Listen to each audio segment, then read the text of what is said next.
வணக்கம். இது நம்ம கிச்சனில் நம்ம இன்றைக்கி என்ன பண்ணிக்கிறோம் அப்படின்னாக்க, அரைச்சி விட்டு இந்த சாமான்கள்லாம் அரைச்சி விட்டு மிளகாய் வத்தல், பெருங்காய கட்டி, எண்ணெய் விட்டு இல்பச்சட்டியை நான் சூடு பண்ணிட்டுருக்கேன். பெருங்காய கட்டி போட்டிருக்கேன், மிளகாய் வத்தல் போட்டிருக்கேன், மிளகு போட்டிருக்கேன், முழு மிளகு போட்டுக்கணும். இறக்கும்போது கொஞ்சம் மிளகு ஜீரகப்பொடி போட்டுக்கலாம். அதுக்கப்புறம் ஜீரகம்,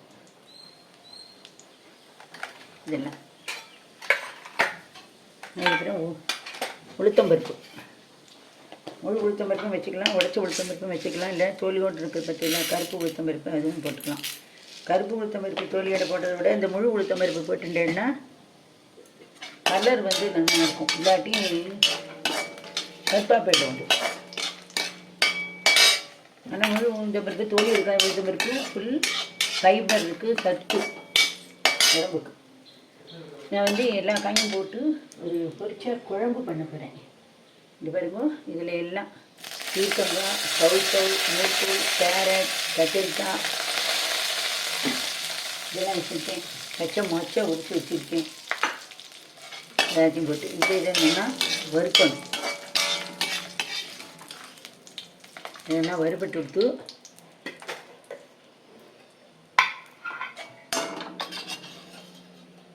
கொஞ்சம் தேங்காய்,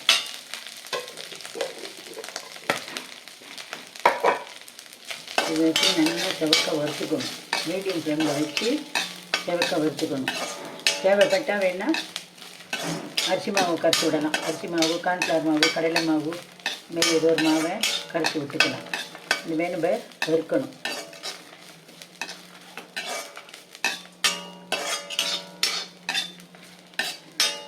நல்லா செவக்க வறுக்கணும்.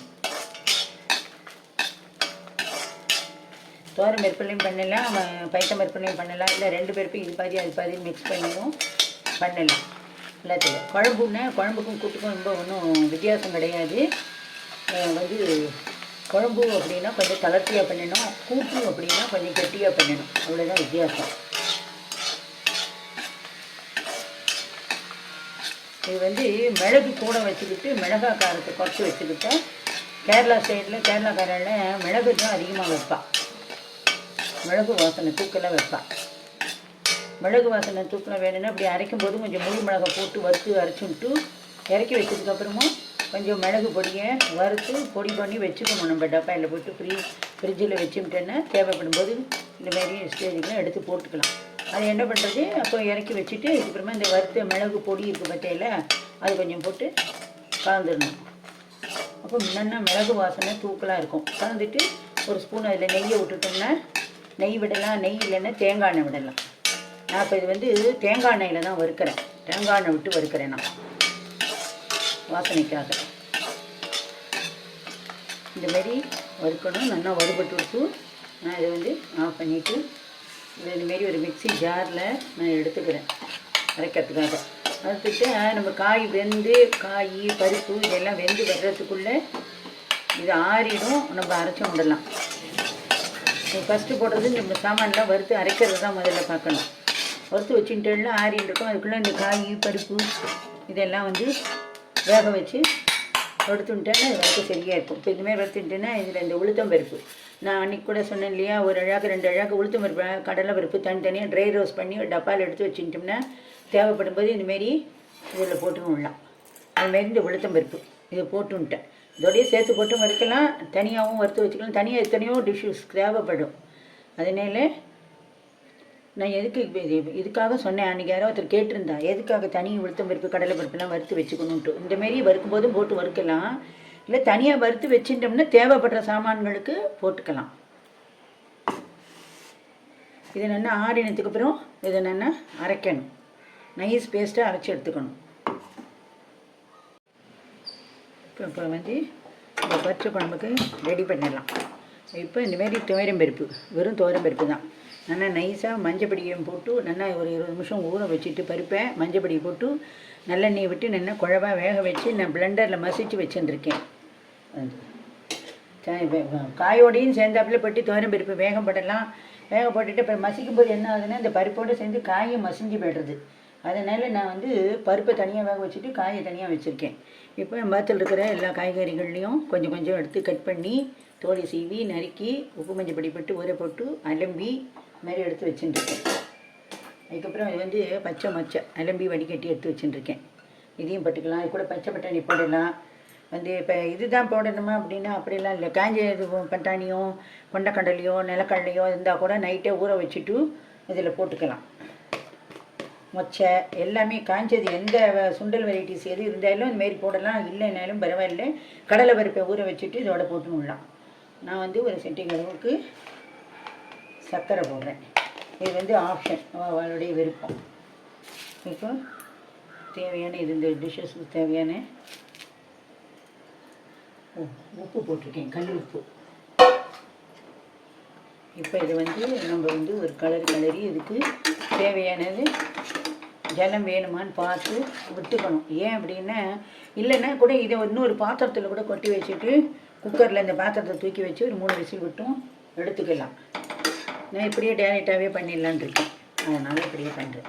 இப்போ இதுக்கு தேவையான ஜலத்தை விட்டுட்டு இதுமாரி கலரி விட்டுட்டேன். மஞ்சப்பொடி பருப்புலேயே போட்டதுனால இதுக்கெல்லாம் ஒன்றும் போடணுங்கிற அவசியம் கிடையாது. இப்போ இதுன்னுட்டு நீங்கள் இந்த காயை என்னென்ன பெருசு பெருசாகவும் கட் பண்ணி போடலாம். நம்ம சௌரியம் தான், சின்னதாகவும் போட்டுக்கலாம். சௌரியம். இதை வச்சுட்டு ஒரே ஒரு விசில் விட்டு எடுக்க போகிறேன். ஒரு விசில் வந்து வரட்டும், பார்க்கலாம்.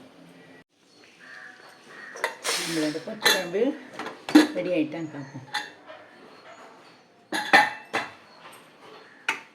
நல்லா ரெடி ஆகிட்டு இப்போ என்ன பண்ணுறேன்னா இதில் வந்து நம்ம அலசி வச்சுருக்கிற கருவேப்பிலை கொத்தமல்லியை அப்படியே போடுறோம். பச்சையாகவே போடுறோம். வாசனை நல்லாயிருக்கும். தாளித்து கொட்டும்போது ஒரு வாசனை, பச்சையாக போடும்போது ஒரு வாசனை வரும். நல்லாயிருக்கும்.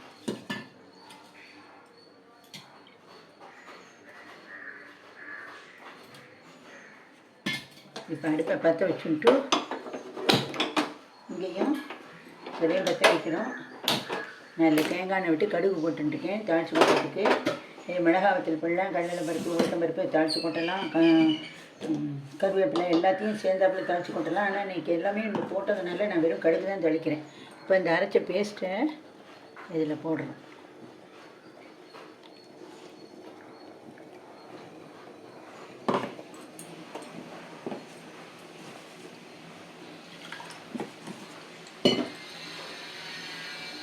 இப்போ குழம்புங்கிறதுனால கொஞ்சம் தளர்த்தியாக கூட பண்ணிக்கலாம். இந்த மிக்ஸி ஜாரில் இருக்கிறது எல்லாத்தையும் வேஸ்ட் பண்ணாமல் வழித்து விட்டுடணும்.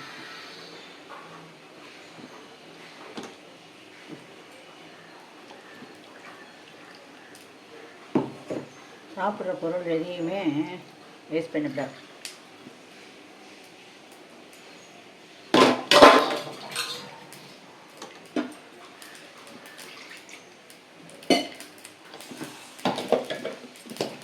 மிக்ஸி ஜார் அளவு இதில் எடுத்து குலுக்கிட்டு அந்த தண்ணியை தூக்கி இதில் ஊற்றிடணும். இப்போ கடுகு வெடிக்கிறது, இதையும் தூக்கி ஊற்றணும். விட்டுவிட்டு இதை பாருங்க.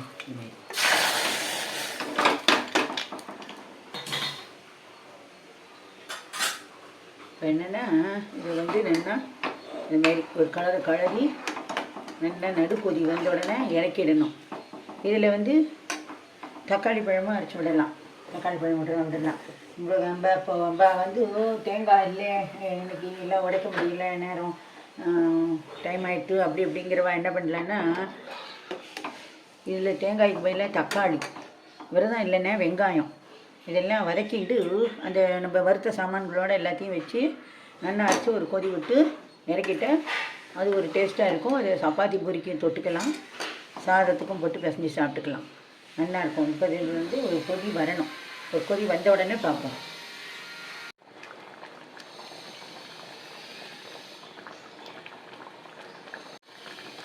இப்போ நம்மளுடைய பச்சை குழம்பு சூப்பராக ரெடி ஆகிட்டு ஆஃப் பண்ணிடலாம். இறக்கி வச்சுட்டு ஒரு 1/4 ஸ்பூன் அளவுக்கு இதில் மிளகு ஜீரக பொடியை போடுறோம். வறுக்கும் போது போட்டிருக்கோம், இப்பவும் போட்டிருக்கோம். இது வந்து ஒரு டேஸ்ட் கொடுக்குங்கிறதுனால நான் மாரி போட்டிருக்கேன். இப்போ நீங்களும் இதேமாரி செஞ்சு போயிருங்கோ. ரொம்ப நன்னா இருக்கும். நன்றி, வணக்கம்.